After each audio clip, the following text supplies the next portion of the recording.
Hey, thanks for tuning into the show. This video is from our live show exclusive on odds.com. If you want to see the entire thing, make sure you click the link below. Head on over to odds.com, check it out, and let's make that cash.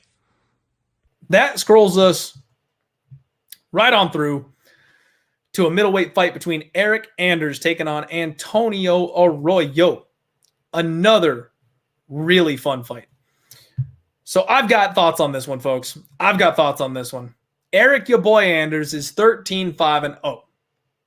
And if you've been with me for a while, you know my opinion on Eryk Anders. He's peaked.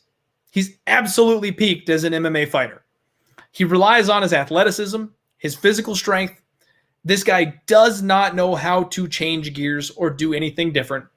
And his striking never improves from the basic boxing and kind of leg kicks that he throws every now and again. He just is not getting any better from fight to fight. When he first came on the scene, he's an athletic monster. He's fast, he hits hard, he's strong.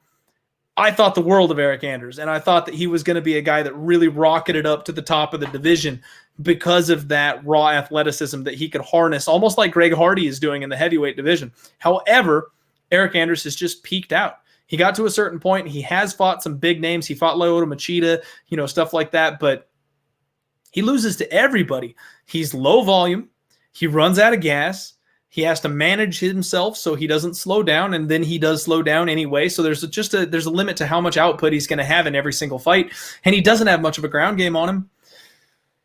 He's outlanded by a full significant strike per minute in his UFC career.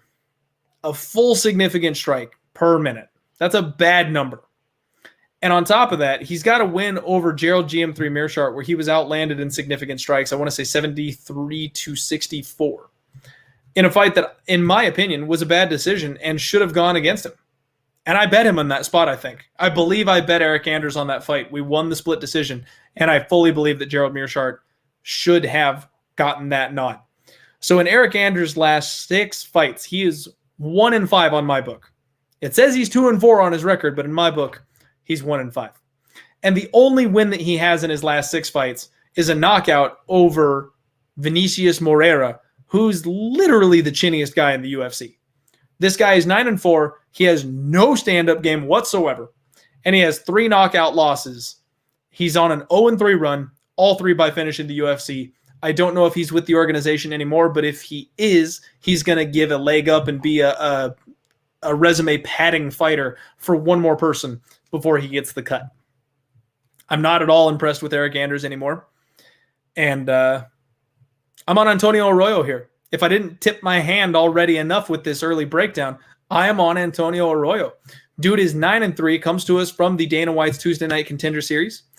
Incredibly athletic, explosive. He mostly uses kicks. He does spinning attacks, lots of leg kicks. He rolls well with the punches, good head movement. He's got a very intelligent get-up game, so if he does get taken down, he knows how to utilize his guard, use the butterflies, use the hooks, get himself back up to the feet where he belongs. And this kid is hungry. He's looking for a title.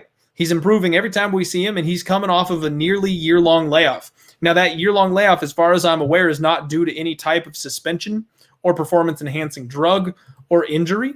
So as far as I'm concerned, I believe this year off is simply due to him not being able to get a fight, training, and getting better. I like Antonio Arroyo in this spot. He's going to match the size and the strength and the physicality of a guy like Eryk Anders. He's got a better ground game than Eryk Anders. He's got a more well-rounded striking game. And on top of that, I know how he knows how to play the range. I think he's going to use his kicks. He's going to mind the distance. And I think he's going to frustrate Eryk Anders with how hard he is to get to. Even if Eryk Anders is able to tie him up and lane him up against the fence or even get him on the ground somehow, he's not a good enough wrestler. He's not a good enough grappler to keep Arroyo in that spot. And I think Arroyo's advantage on the ground would play into that as well. I mean, don't be surprised if Arroyo ends up on Anders' back and is looking for a rear naked choke in this fight. Arroyo can win this thing. I don't know if he can win by knockout because Eryk Anders has been nothing if not durable. He doesn't get knocked out. Arroyo has knocked out 4 people, so he could win by knockout. I don't expect him to win by knockout necessarily, but he can.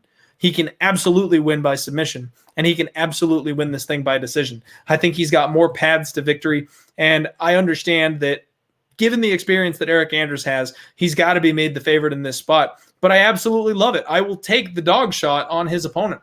Right now, Eryk Anders is about minus 140, minus 145 out there, it looks like.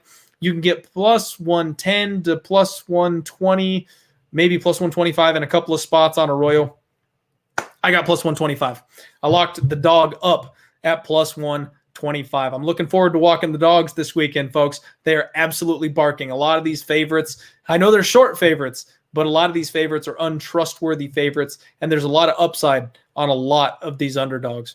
We've got 123 people hanging out with us live here on Odds HQ. Thank you all so very much for migrating over here with me. It does look like the chat has taken a bit of a hit, so I'm going to have to think of something else as far as the t-shirt giveaways go. I think I'll give out a couple more t-shirts just so I don't hose anybody, but if you're watching on odds.com, I'm not sure I can see the chat, and I appreciate you guys supporting me, so I want to at least give to the people that are here and available, but I'm going to figure something out. I guess maybe I'll just do some giveaways on maybe like Twitter or on Instagram, something like that for the rest of them.